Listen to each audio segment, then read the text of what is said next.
Okay, so how can we characterize our own phenomenology or quality of conscious experience at the moment? That's the question. And the short answer is that there are lots of methods to characterize our own phenomenology.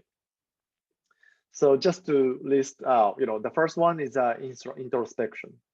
By just reflecting what you experience, that's the first thing to understand or characterize our own phenomenology. Like open your eyes and then close your eyes and then open it briefly and then close it again, and then you can introspect what you saw, right? And then if you can finish at that point, but also usually you want to report on your experience through introspection using various methods. So the most common one is verbal reports, and then also written reports you can write, and then also you can press a button to specify like I saw A or I saw B or something like that. And also other voluntary behavior measures, like instead of pressing, you can move your eyes, or you can point by hand, or change the slant of the hand or something like that. That's all possible. And also recent kind of invention is random experiential sampling. So this means that by sending some kind of random alert to iPhone, for example, and then you just type in or speak to iPhone that what you are thinking about at the time. So all of these uh, yeah, specifically devised to address a specific question about your phenomenology. Like button press is great for asking monkeys, for example, to report their experience, and also eye movements are also great for the children, asking children or babies to express their what they are thinking or what they are feeling, and so on. And this introspection based and report based method has each of the benefits and also disadvantage, pros and cons. Just briefly, introspection is of course it's quite direct, right?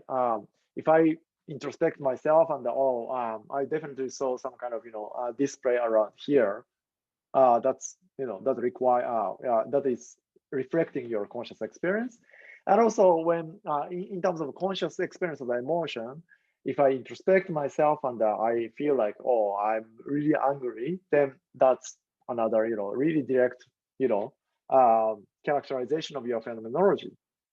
And that kind of anger, for example, may or may not be possible to see from outside behavior, right? So introspection is potentially most direct and also transparent ways to do that. However, introspection itself can also alter experience. The moment you pay attention to what you are actually experiencing, it might change it already. So for example, in the case of the anger, if you are just angry and then do whatever you want, like crushing the cups and throwing the plates and so on, that's a bit different from when you introspect yourself and then understand, oh, I'm very angry at that point, right?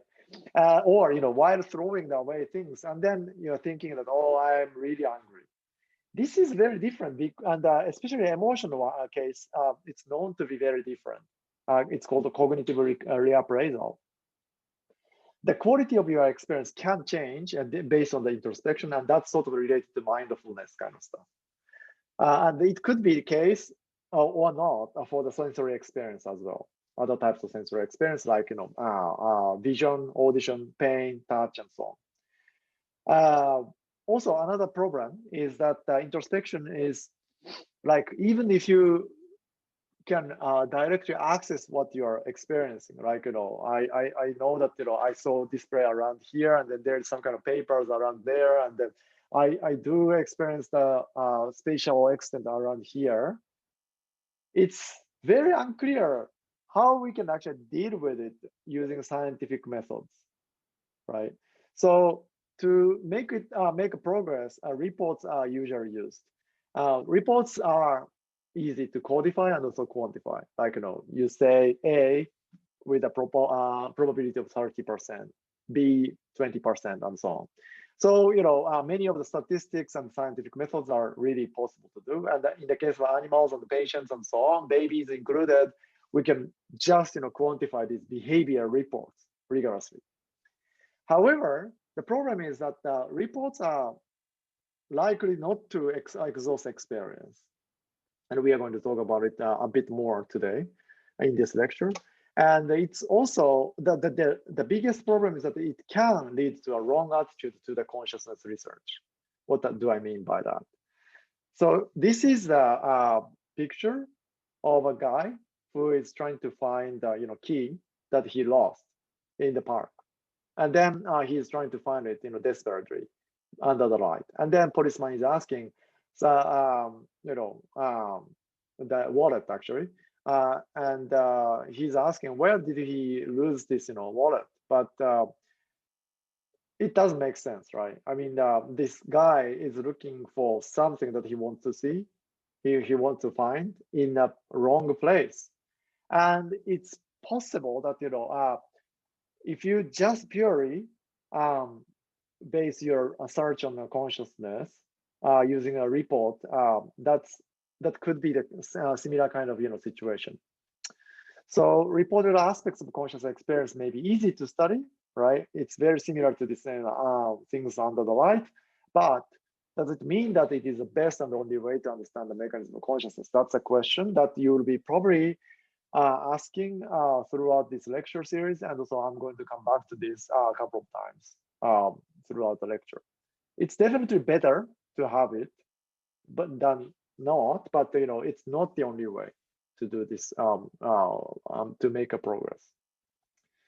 So in summary, in this short video, we discussed that there are many ways to characterize our phenomenology, and the introspection is a starting point, and the reports in different methods are important on its own way, but maybe we are limited in the study of the reports of the content of consciousness if we only rely on that. And that's it.